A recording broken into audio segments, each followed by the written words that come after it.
C'est la seconde partie. Nous accueillons Magloire Teko Kenvi, rédacteur en chef de Flambeau des démocrates. Bonsoir Magloire. Bonsoir Samuel, bonsoir chers confrères autour de la table et ravi de retrouver le plateau. Avant de passer au Nigeria, vous avez voulu dire un mot sur Vital Kamerhe et son pompeux mariage? Oui, vous savez que c'est l'événement phare de ces 4 derniers jours. C'est ton ami. Pas forcément. C'est un homme politique d'envergure, disons, internationale. Donc, je peux dire c'est mon ami puisque je suis également journaliste. Je commente les faits et les gestes des hommes politiques comme Vital Kamerhe. Donc, forcément, je suis intéressé. Vous savez, l'acte qu'a posé Vital Kamerhe, moi, je veux l'analyser sous 2 angles. Vous savez, d'abord, quand vous prenez un peu la dame, c'est une dame qui est habituée à des milieux de luxe. Oui. Et donc, elle était déjà à son 2e divorce. Et forcément, Vital Kamerhe... moi, je me dis qu'il se dit à l'intérieur de lui qu'il va vouloir placer la dame à un niveau donné, à ce qu'elle ne puisse pas regretter ses mariages précédents. C'est pour cela qu'il a mis assez de moyens. Pour ceux qui nous suivent au Togo, disons que le mariage dont on parle avoisine à peu près les 2 milliards de francs CFA. Et on ne compte pas les dépenses accessoires qui sont venues ajouter au lot. Et au-delà de tout, je me dis également que le monsieur, en voulant polir peut-être son image et l'image de son nouveau couple, essaie de se tirer une balle au pied, parce que vous n'êtes pas sans savoir que c'est un acteur politique. Il a longtemps fait le pouvoir avec Joseph Kabila, plusieurs fois ministre, ancien et président de l'Assemblée nationale. Beaucoup les accusaient à l'époque d'amasser les sous de la République. Au même moment, la majorité de la population croupit dans la misère. Et aujourd'hui, par son acte, il prouve à suffisance à ceux-là qui le critiquaient à l'époque avec le président Joseph Kabila que ce que nous disions à l'époque était vrai. Aujourd'hui, quand il s'agit de femmes, d'épouser une femme, il n'a pas hésité à faire sortir peut-être l'argent qu'il a mis à côté depuis lors. Et donc, je dis oui, il avait voulu bien faire, mais en réalité, nous sommes en Afrique et on n'a pas besoin de tout ça. Il s'est tiré beaucoup plus des ennemis sans le vouloir. On va passer maintenant. En tout cas, on souhaite à Vital Kamerhe heureux mariage. On va passer. C'est tout le mal qu'on peut le souhaiter. On va passer maintenant au Nigeria. Les Nigérians étaient dimanche abasourdis au lendemain de l'annonce surprise du report de la présidentielle à quelques heures seulement du scrutin. Un report dont le coût est estimé à plusieurs milliards de dollars par des économistes. Les rues de Lagos, capitale économique de ce grand pays d'Afrique de l'Ouest, ville de 20 millions d'habitants, était vide dimanche matin après la déception et la colère provoquée par le report in extremis d'une semaine des scrutins présidentiels, législatifs et sénatoriaux. Les 2 principaux candidats à la présidentielle, le président sortant Mamadou Buhari et son adversaire majeur Atiku Abubakar, avaient condamné ce report, mais aussi appelé samedi leurs partisans au calme. David Djagbavi, est-ce que dans le Nigeria d'aujourd'hui, où on se disait que tout était quand même prêt pour la présidentielle de samedi dernier, il y a une raison quelconque pour expliquer ce report d'abord?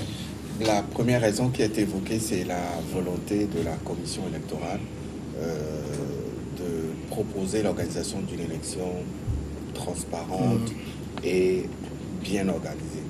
Et donc à quelques heures du vote, des États qui composent le Nigeria, certains États n'ont pas été livrés en matériel électoral.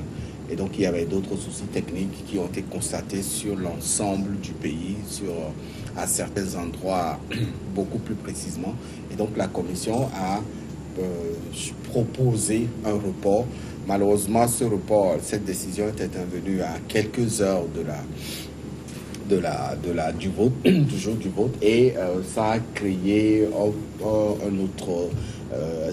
d'autres problèmes là-bas. Beaucoup ne se retrouvaient pas, beaucoup d'interrogations se sont posées, mais je pense quand même que cette situation répond à l'inquiétude de la commission électorale, cette inquiétude qui a été soulevée depuis le début de la campagne, avec les soucis techniques que certains États ont rencontré, les soucis techniques liés également à l'organisation de cette élection. Je pense que le président de cette commission a eu un courage assez fort pour prendre une décision qu'il a pu imposer à l'ensemble de la classe politique. Heureusement que son message est passé.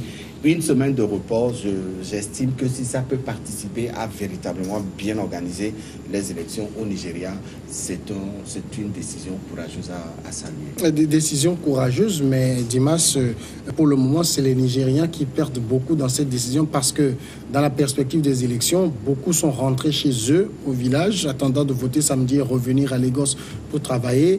Des commerçants avaient même fait des provisions, surtout en denrées périssables, pour les vendre dans les files d'attente. Tout cela, c'est des dizaines de milliards perdus. Je pense que c'est sur ça plutôt que Buhari a joué pour faire reporter les élections. On peut... Mamadou Yakubu, qui n'est... Tout le monde sait que c'est un instrument entre les mains de Mamadou Buhari, le président de la commission. Et donc, non, c'est des calculs. Depuis un certain temps, Buhari cherche des stratégies pour pouvoir...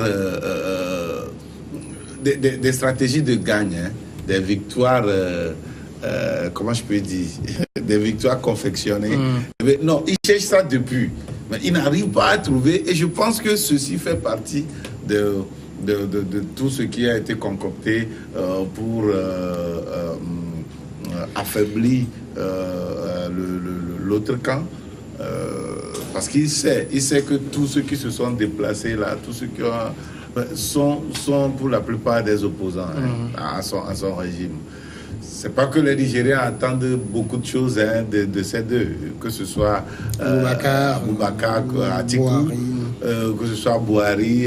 Tout le monde sait que c'est deux oligarques qui ont eu à toujours flirter avec le pouvoir, exercer le pouvoir d'une manière ou d'une autre, mais qui n'ont rien apporté de concret aux Nigériens. Et donc les Nigériens n'attendent pas grand-chose. Mais il faut reconnaître que Muhammadu Buhari fait tout pour pouvoir remporter ces élections, cette élection-là. Et ce report fait partie de ces stratégies-là. C'est pour ça que Atiku Abubakar parle de provocation.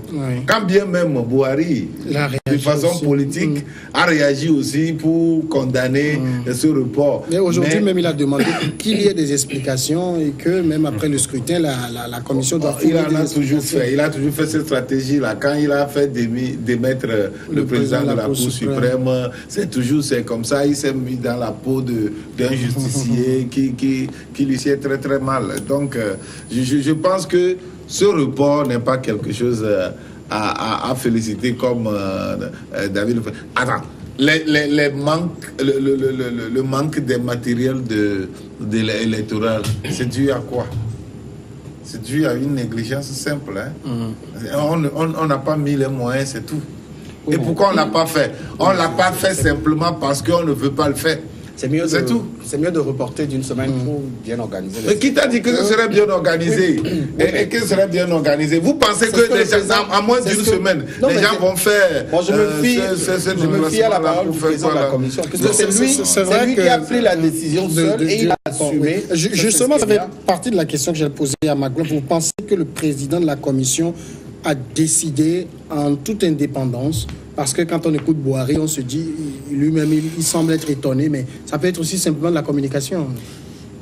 Oui, c'est ce qu'on est tenté finalement de dire, parce que je comprends très mal dans une république africaine qu'on organise les élections et qu'à quelques heures de l'ouverture des bureaux de vote, que la commission se rende compte finalement que elle n'était pas prête et qu'il fallait reporter les élections. Et juste après, vous avez vu, c'est le parti au pouvoir qui était le tout premier à créer au scandale et à accuser le camp adverse comme quoi c'était une manœuvre du PDP, le parti de l'opposition, à vouloir truquer les élections. J'avoue que je ne comprends pas. De la communication. Et ça repose objectivement la question de l'indépendance vraiment des commissions qui organisent les élections en Afrique. Parce que dans le cas d'espèce, vous avez vu, En réalité, reporter les élections, ce n'est pas ça le débat. Parce que si on estime que 2 jours ou 3 jours ou 4 jours peuvent permettre à la grosse machine qui a en charge l'organisation des élections de le faire en bonne et due forme, pourquoi pas. Mais c'est de voir les conséquences qui découlent derrière. Vous avez vu, on a fermé le port, les aéroports et même les frontières et tout, avec les dépenses ou du moins les retombées économiques. Le Nigeria est un pays riche. Oui, mais en réalité, même 5 francs, c'est des pertes de plus. La plupart vivent avec moins de $2 par jour. De $2, alors qu'on parle du Nigeria, pays exportateur du pétrole. C'est pour cela que moi je dis, le débat est beaucoup plus ailleurs et je ne veux pas forcément croire à la déclaration du président de la commission, parce que s'il s'agissait réellement de se rendre compte des problèmes techniques comme on l'avait avancé, on ne le ferait pas à quelques heures même de l'ouverture des bureaux de vote. Moi, je crois que le débat était ailleurs, mais seulement ce que je regrette, c'est que on parle quand même de 9 à 10 milliards de dollars de pertes, c'est quand même trop. Et forcément, si la main du politique n'était pas derrière, je ne vois pas un président d'une commission qui oserait faire ça. C'est vrai, David, parce que c'est vrai qu'on dit commission électorale nationale indépendante. Indépendante, il faut mettre un point d'interrogation, parce que là, le président de leur commission indépendante, Mahmoud Yacoubou, assume, mais son indépendance est à questionner, parce qu'on s'imagine mal qu'il prenne cette décision sans que le président ne soit au courant. Il a pris la décision, il a assumé. Oui, il dit j'assume, il sait que personne ne viendra le taper. Il ne s'est pas référé au président de la République, il ne s'est pas référé au candidat. Il peut non à l'autre candidat. Vous croyez que Bouhari n'est pas au courant? C'est une commission indépendante, comme son nom l'indique. Moi, je dis... Comme au Togo. Voilà. C'est une commission qui est indépendante. Dans le Togo, si c'est indépendant, c'est ça, non? Elle a le droit de... La commission a le droit de prendre cette décision sans forcément se référer au candidat ou au gouvernement. Ce qui est bien là-bas dans les pays anglophones, c'est un peu ça aussi. Et moi, je dis, ce report n'est pas la première dans l'histoire des élections au Nigeria. Il y en avait eu plein. Et même en 2000, je pense en 2000, aux dernières élections, quand Goodluck est parti, ils avaient retardé les élections de 6 semaines. En 99, il y avait eu des... Mais là, c'est-à-dire, on devait voter le 23. Voilà, on devait voter, puis on a je pense qu'on était même déjà le 23, c'est à 3h du matin, c'est-à-dire à 4h de l'ouverture des bureaux de vote, on annonce un report. Est-ce que vous vous rappelez quand même qu'en 99, il y a eu un premier report des élections au Nigeria? Pas de cette manière. Le problème n'est pas lié au délai de la décision prise pour reporter cette élection. Le président de la commission dit être sensible aux problèmes techniques qui ont été... David, toi, tu crois à ça? Moi, je me fie à ça. Alors, s'il y a quelqu'un derrière cette décision, c'est le peuple nigérien qui va gagner. Aujourd'hui, les électeurs nigériens ne se plaignent pas. Qui t'a dit qu'ils ne se plaignent pas? La décision. Comment ils n'ont pas le choix? Voilà, ils ont le choix. C'est trop dit, tout sont acceptés, c'est trop dit. Parce que vous allez voir, même de façon formelle, Bouhari a fait quelle sortie? Il a dénoncé. L'autre. Justement, ça s'arrête aux dénonciations, parce que derrière. Mais tu veux qu'il fasse quoi? Si le report est pour la bonne cause. Ça, nous sommes tous d'accord. Nous sommes tous d'accord. Mais vous vous rendez compte que les deux camps critiquent la décision prise par la commission qui se retrouve entre griffes. Prise en étau. Mais ils vont la respecter. Mais ça, c'est clair. Ils sont obligés de le faire. Mais quand vous voyez le timing, c'est ça qui pose problème. Si le président de la commission électorale avait réellement à cœur une bonne organisation de cette élection-là, il devait réunir les représentants des principaux candidats. Et discuter avec eux. Discuter du report. Oui. Est-ce qu'il avait les mains libres? Mais vous dites qu'il est indépendant, que la commission est indépendante. Justement, c'est ce que nous disons. Cette décision, c'est ce que nous disons. C'est pour dénoncer l'intrusion de certains acteurs. Là, il fallait le dire clairement et si possible rendre sa démission. C'est comme cela dans la République qui se respecte. 2 heures du jour de vote. Ce qui est bien, c'est que tout le monde a... David, c'est très simple. Vous estimez que vous n'avez pas les mains libres pour travailler. C'est sûr que personne ne peut aller contre la décision parce que c'est la commission qui organise. Non, c'est pas ça qu'il est autonome. Mais tout le monde sait qu'il a été poussé à faire. C'est Bouhari. Tout le monde connaît les manœuvres de Bouhari pour se maintenir au pouvoir, malgré sa santé fragile, malgré tout ce on dénonce comme corruption et autres là qui entourent son pouvoir. Mais Bouhari veut se maintenir au pouvoir et il multiplie les manœuvres. Et tout le monde sait que c'est lui qui est derrière ce report. Atikou est loin d'avoir ce pouvoir.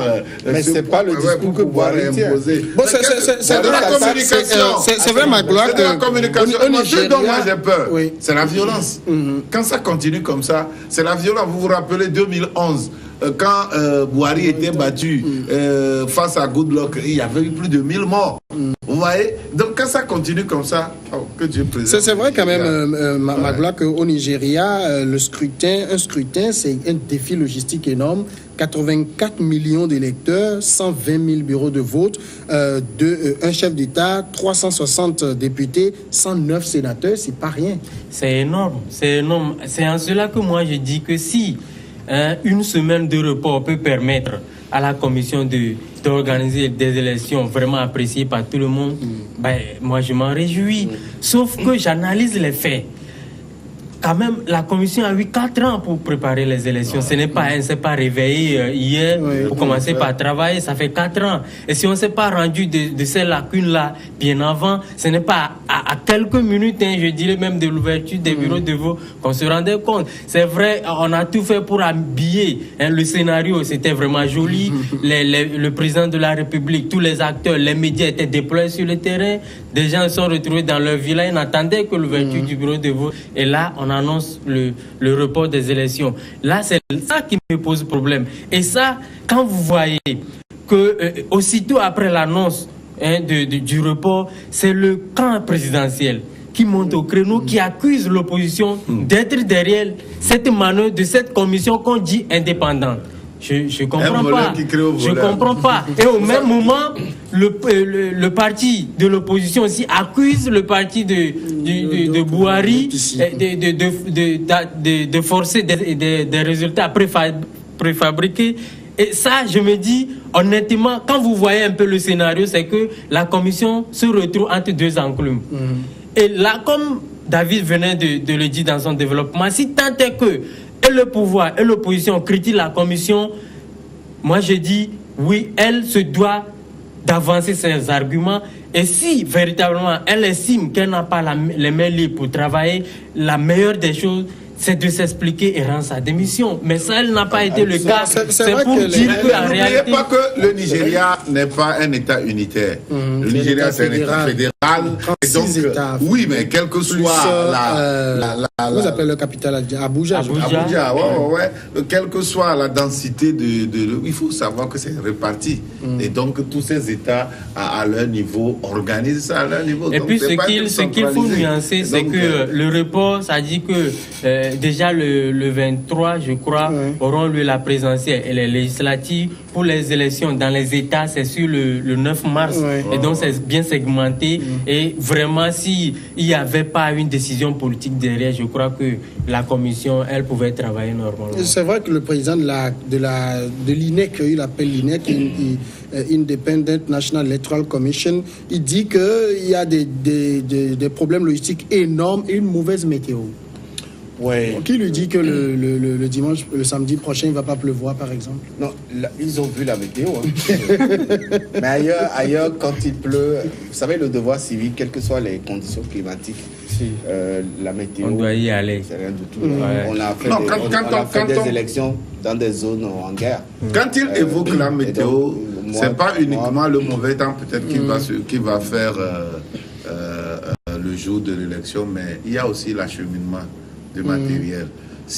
Vous savez que les matériels d'élection arrivent au dernier moment, au risque de ne pas se faire truquer ou tout ça. Là. Oui, mais la météo peut effectivement être... puisqu'il faut acheminer le matériel à part des avions, généralement, toutes ces dispositions sont prises à l'amont. Le problème, la principale... Oui, attends, David. Plutôt, moi, je suis en train de lui donner de l'eau à son frère. Si c'est aujourd'hui, c'est demain l'élection, hein. Et aujourd'hui, on doit obligatoirement faire arriver les matériels là-bas. Et que la météo, le temps est mauvais. Le vol doit être reporté. Qu'est-ce qu'il doit faire? C'est ça le problème. Non, mais oui, je suis parfaitement d'accord. Mais je pense quand même qu'ici, c'est pas ça. Et au-delà de tout, il y a moi j'ai senti, en tout cas dans cette décision du président de l'INEC, sa volonté de bien faire les choses. Même si les pressions viennent d'un peu partout, c'est lui le principal responsable. Et quand vous écoutez le discours de Bouhari après qu'il ait pris cette décision, tu te fies à un discours politique. Quand Bouhari dit qu'il faut que les membres de cette commission viennent expliquer les motifs de ce report. Ils viendront. Mais maintenant, ça aussi, parce que si on estime que la commission est vraiment indépendante, elle n'a pas expliqué. Ah oui. Oui, mais qui que ce soit, elle ne doit rien comme explication. Elle peut aller comme elle ne peut pas y aller. Elle ne doit pas aller. Et qu'est-ce qu'il dit? Donc ça dit Bouhari enfume tout le monde finalement. Il sait que la commission ne dira rien. Je pense que le président a été quand même assez courageux. Moi, quand on parle de pression, je veux bien l'accepter, mais derrière, c'est sa responsabilité. Mais vous savez, c'est la manière dont l'élection a été reportée fait entrevoir plutôt une manipulation. Oui, une manipulation qu'un courage. Vous savez, s'il a été courageux et que des problèmes se posent, chez nous on dit quand tu estipes une épine du pied de quelqu'un, il faut lui montrer. Et donc, il faut dire à la personne que je vais vous faire mal. Je vais faire mal, mais c'est pour votre bien. Et exposer les choses. Et tout le monde sera quoi là? Il n'a pas fait. Il reste dernière minute. Bouhari quand on fait les calculs, ils ont vu que non, cette histoire, ça ne va pas marcher. Il faut reporter. Les gens sont obligés de retourner chez eux. Ils vont se fâcher. Mais au même moment, rapidement, en quelques temps, il y a aussi une question, c'est que les élections en Afrique paralyse finalement toutes les activités. Il faut aussi réfléchir à ça. C'est pas ça. Oui. Je crois quand même que s'il y a un effort à faire au niveau de tous les États africains, c'est de faire en sorte que les élections ne paralysent pas les pays. Parce que, vous savez, quand il y a élection dans des pays, surtout africains, c'est que le monde s'arrête. Ne serait-ce que le temps parfois même 3 jours, une semaine. Oui, même depuis que c'est annoncé, on parle de campagne et tout ça là. Tout s'arrête. Or, on voit comment ça se passe ailleurs, les États-Unis, la France, le pays continue par rouler. Et pourquoi pas chez nous? On doit quand même apprendre les bonnes choses d'ailleurs pour que nous puissions aussi rentrer dans la dynamique démocratique. La pause, c'est la grande. On revient après le journal.